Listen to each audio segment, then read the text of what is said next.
நேயர்களுக்கு வணக்கம். வணக்கம். அப்புறம் பரீட்சைலாம் ரொம்ப பரபரப்பா போயிட்டு இருக்கு. எஸ்பிஎம் எழுதக்கூடிய மாணவர்கள், அப்புறம் மற்றவங்க வந்து பள்ளி விடுமுறையை நோக்கி தயார் நிலையில இருக்கிறாங்க. எப்படி போயிட்டு இருக்கு காவியா எல்லாம்? சிறப்பா போயிட்டு இருக்கு தேவிகன். ஓகே, ஸோ எஸ்பிஎம் ஸ்டூடெண்ட்ஸ் எல்லாமே வந்து ரொம்ப நம்மளோட டியூஷன் ஸ்டூடெண்ட்ஸ் எல்லாமே வந்து நல்லா கான்ஃபிடென்ட்டாக எக்ஸாம் எழுதிட்டு இருக்காங்க அப்படின்னு சொல்லிட்டு நாங்கள் ரொம்ப கேள்விப்படுறோம். நமக்கு நிறைய ஃபீட்பேக் வந்துட்டு இருக்கு. ஸோ ரொம்ப சந்தோஷமா இருக்கு. And all the other SPM students நல்லா செய்யுங்க. All the best.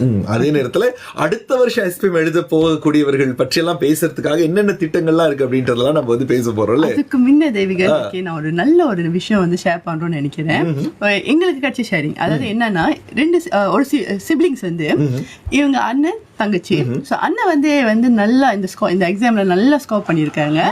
தமிழ்ல வந்து நல்ல ஸ்கோர் பண்ணனால அந்த ஸ்கூல் வந்து அவங்கள சூஸ் பண்ணி கட்டுரை போட்டி அதுக்கு சூஸ் பண்ணி அவங்கள வந்து அனுப்பியிருக்காங்க. அதுல நல்லா செஞ்சிருக்காரு அப்படின்னு சொல்லி எங்களுக்கு ஒரு ஃபீட்பேக் வந்துச்சு.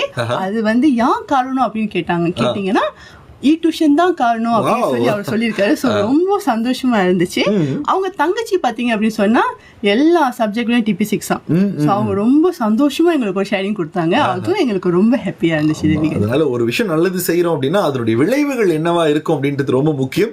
அந்த நல்ல பகிர்வோட இன்னைக்கு நம்ம ஆரம்பிச்சிருக்கோம். நீங்க மைனாப்ஸ் வந்து தொடர்பு கொள்ளணும் அப்படின்னு சொன்னா அவங்க வந்து சமூக வலைத்தளங்களில் இருக்காங்க. அதையும் தாண்டி நீங்க வந்து வாட்ஸ்அப் பண்ணா ரொம்ப இலகுவா இருக்கும்னு சொல்றாங்க.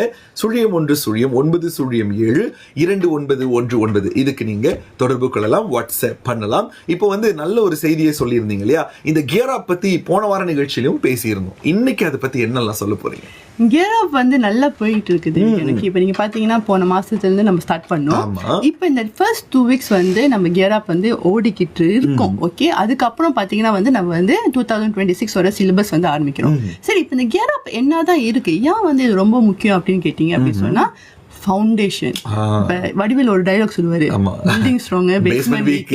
ஆனா அந்த பேஸ்மெண்ட்டை வந்து நம்ம ஸ்ட்ராங்கா ஆக்குறதுக்கு தான் வந்து இந்த gear up program. Okay, so நிறைய பேர் என்ன நினைச்சிட்டாங்க, நிறைய ஸ்டூடெண்ட்ஸ் என்ன நினைச்சிட்டு இருக்காங்க அப்படின்னு சொன்னா, நான் Form 1ல வந்து படிச்சது வந்து Form 2ல வராது, அப்ப நான் Form 2க்கு தான் போறேன், இப்போ Form 1 அப்படின்னு சொல்லிட்டு. ஆனா உண்மையான பாத்தீங்க அப்படின்னு சொன்னா Form 1ஓட சிலபஸ் கண்டிப்பா வரும்.